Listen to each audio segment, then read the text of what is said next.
Shelley Winters finally breaks silence on Marilyn Monroe. Shelley Winters was born Shirley Shrift on August 18, 1920, in St. Louis, Missouri. She grew up in Brooklyn, New York, where her family moved when she was a child. Her father was a tailor and her mother was a singer, a combination that perhaps foreshadowed Shell's eventual blend of grit and glamour. From a young age, she was determined to escape the limitations of her modest background. She once said, "I was never going to be a secretary or a nice girl who waited for things to happen. I was going to make them happen." That determination defined her entire life, both personally and professionally. Winters began her career in the 1930s as a model and chorus girl, working her way up through stage and radio before making her film debut in the early 1940s. Initially, Hollywood saw her as just another pretty blonde, a role she was determined to break away from. She spent years studying acting at the Actors Studio in New York under the guidance of Lee Strasberg, where she honed her craft and developed the emotional depth that would later define her screen presence. Her early films included supporting roles in What a Woman, 1943, and A Double Life, 1947. But it wasn't until the 1950s that Shelley Winters began to be recognized as a serious actress capable of handling complex, demanding roles. Her breakthrough came in 1951 with George Stevens's A Place in the Sun, where she played Alice Tripp, a working-class factory girl whose tragic relationship with Montgomery Clift's character revealed Shell's raw emotional intensity. The performance earned her an Academy Award nomination for Best Actress and redefined her image in Hollywood. From that point on, Winters was no longer seen as a glamorous starlet, but as a powerhouse actress who could portray real, often troubled women. Her talent was evident in films like The Night of the Hunter, 1955, The Diary of Anne Frank, 1959, and Lolita, 1962, where she gave depth and life to roles that otherwise would have been one-dimensional.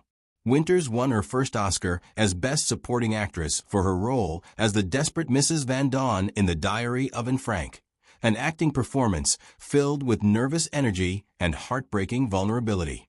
A decade later, she won her second Academy Award for A Patch of Blue, 1965, playing the cruel, racist mother of a blind girl, further showing her fearlessness in tackling dark and uncomfortable themes. Throughout her career, Shelley Winters never shied away from exposing human flaws or social issues through her roles. She often chose characters not conventionally beautiful, glamorous, or likable, but always deeply real. It was that honesty that became her trademark, making her one of the most respected character actresses in film history. Beyond acting, Shelley Winters was known for having a bold personality and razor-sharp wit. It was never out of her character to speak her mind candidly in interviews, and she was infamous for making candid and, at times, outrageous comments. In a Hollywood world obsessed with youth and perfection, she defied expectations by aging on her own terms and continuing to work well into her later years. Her career was defined by constant reinvention. Whether she was playing a brash mother in Alfie 1966, a terrified passenger in The Poseidon Adventure 1972, or making memorable television appearances in the 1980s and 1990s, she brought that same passion and authenticity to each project. Her personal life also easily rivaled anything she had played on screen for color. She married 4 times, once to Italian actor Vittorio Gassman, with whom she had a daughter, Victoria. Her romantic life was greatly scrutinized by the public eye, as there were those who believed she had dated an impressive number of famous men, among them Marlon Brando and Sean Connery. But behind the lines of the tabloids was a woman of deep intellect and compassion. Politically active, championing civil rights, feminism, and social justice well before it was fashionable in Hollywood. She also penned a pair of best-selling autobiographies, 1980 Shelley, also known as Shirley, and 1989's Shelley 2, The Middle of My Century. These gave a fascinating look at her no-filter take on fame, love, and the challenges facing women in the entertainment industry. Shelley Winters' personal life was as dynamic and eventful as her long and varied acting career, marked by a series of marriages that reflected her passionate and often impulsive nature. Each of her marriages told a unique story, revealing different sides of her personality, her longing for stability, her fiery independence, and her constant search for meaningful connection amidst the glittering yet tumultuous world of Hollywood. Her first marriage was to MP Paul Mayer in 1943 during the early years of her career, when she was still finding her footing in the entertainment industry. Mayer was a U.S. Army captain, and their union came at a time when the world was engulfed in the chaos of World War II. For Shelley, this marriage represented a sense of security and normality, something she desperately sought as a young woman trying to balance ambition with emotional stability. But the pressures of wartime separation and her growing Hollywood aspirations started to create a distance between them. Shelley was rising rapidly in her profession, attending auditions and immersing herself in the world of acting, while Mayer's military commitments kept him away for long stretches. The emotional strain proved too heavy, and by 1948, the marriage ended in divorce. Though their relationship did not last, Shelley often spoke with respect for Mayer and acknowledged that their marriage had been a learning experience which helped shape her understanding of love and commitment. In 1952, Shelley entered her second marriage with the famous Italian actor Vittorio Gassman. Their relationship was a whirlwind romance starting when they worked together on stage and shared an instant creative and emotional connection. Gassman was already a star in European cinema, known for his classical theater background, striking presence, and Shelley was captivated by his artistic passion and intelligence. The two actors had one daughter together, Victoria Gassman, born in 1953, who became the center of Shell's world. However, the marriage was marked by cultural clashes and professional rivalry. Shell's outspoken American personality often clashed with Vittorio's traditional Italian temperament. Both were strong-willed artists with demanding careers that frequently kept them apart. The strain between Hollywood and Rome, coupled with their fiery tempers, finally led to their divorce in 1954, only 2 years after their wedding. Despite the heartbreak, Shelley remained proud of her daughter and very often referred to her as one of her greatest accomplishments. In 1957, Shell wed actor Anthony Franciosa, one of the most promising young stars in Hollywood at the time. Franciosa was handsome, charismatic, and talented, and he and Shell initially seemed perfectly matched to ambitious performers deeply involved in the industry. As a pair, they had become one of Hollywood's most talked-about couples, attending glamorous parties and popping up in gossip columns. Behind the glittering facade, though, their relationship was in a whirlpool of emotional turbulence. Both Shelley and Anthony had volatile tempers and strong personalities that frequently clashed. Franciosa's career began to overshadow hers, and Shelley, one who had fought so hard for her place in Hollywood, struggled with the imbalance. Their arguments often became public, feeding tabloid headlines.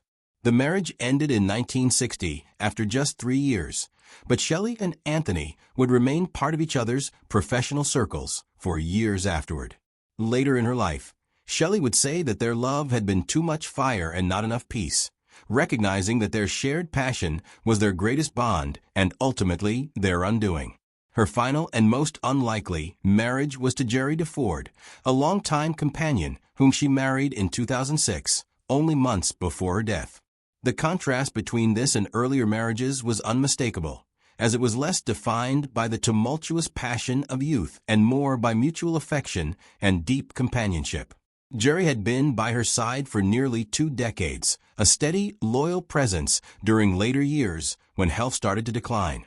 The two lived together quietly, far from the bright lights of Hollywood. The marriage was officially recognized shortly before she died, symbolizing a last gesture of love and gratitude toward the man who stood with her through her final chapter. The friendship that existed between Shelley Winters and Marilyn Monroe has been the subject of fascination, speculation, and myth for decades. Both women rose to prominence during Hollywood's golden age, but their connection went so much further than red carpets and casting calls. Shelley Winters is known for her blunt honesty and fearlessness. She breaks her silence on what it was really like to share an apartment and a friendship with one of the most famous women in the world. In her later interviews and memoirs, Winters held nothing back. Marilyn wasn't dumb. She played the dumb blonde because that's what Hollywood wanted her to be. She divulged, disavowing the stereotype that had so long clung to Monroe. Shelley went on to say that beneath the breathy voice and glittering image, Marilyn was one of the most intelligent and sensitive women I ever knew. When Winters and Monroe were roommates in the late 1940s, both were struggling actresses trying to find their place in an industry that often treated women as disposable. Shelley remembered, "We shared a tiny rundown apartment with little more than a hot plate and a shared dream. We didn't have much money, but we had ambition," she said. Marilyn would stay up late reading plays, studying lines, and talking about what it meant to really be an actress. Winters described Marilyn as deeply curious, always reading about psychology, art, and philosophy. "People thought she only cared about lipstick and fame," Shelley said.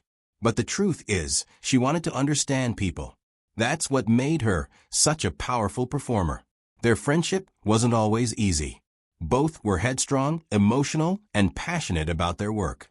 Shelley admitted that she and Marilyn sometimes clashed.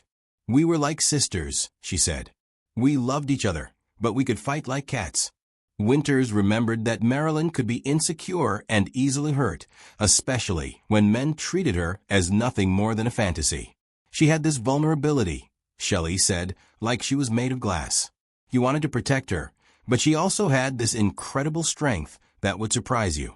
Winters admired that combination, fragility and fire, and often said that Marilyn's power lay in her contradictions. When Monroe's fame exploded in the 1950s, their lives went in very different directions. Winters became a respected dramatic actress, winning 2 Academy Awards, while Monroe became an international symbol of beauty and tragedy. Despite their diverging paths, Shelley always defended her old friend against critics. "People made her out to be some kind of fool," Winters said. "But Marilyn understood Hollywood better than anyone. She just couldn't always protect herself from it." Shelley believed that Monroe's kindness was both her greatest gift and her biggest downfall. She trusted people too easily. She lamented, "In this business, that's dangerous." As the years went on, Winters continued to speak candidly of a darker side to Monroe's story. She said that Marilyn spoke often of loneliness and the pressure to maintain her image. "She once told me, 'Shelley, I don't want to be a joke. I want to be a great actress.' And she meant it." That confession haunted Winters for long after Monroe's 1962 death. Shelley said that even as Marilyn's fame grew, she could see the sadness behind her smile. She was surrounded by people, but she was always alone, she reflected. Hollywood adored her, but it also destroyed her. When Shelley finally chose to talk openly about Monroe, it wasn't out of gossip or self-promotion. It was out of affection and truth. "I wanted people to know who she really was," she said. "Not the blonde bombshell, not the myth, but the woman who stayed up all night practicing lines, who cried when people laughed at her, and who dreamed of being taken seriously." Winters insisted that Marilyn's brilliance was often overlooked because people couldn't see past her beauty. "If she had lived longer," Shelley said softly, "I think she would have become one of the greatest actresses of our time." In the end, Shelley Winters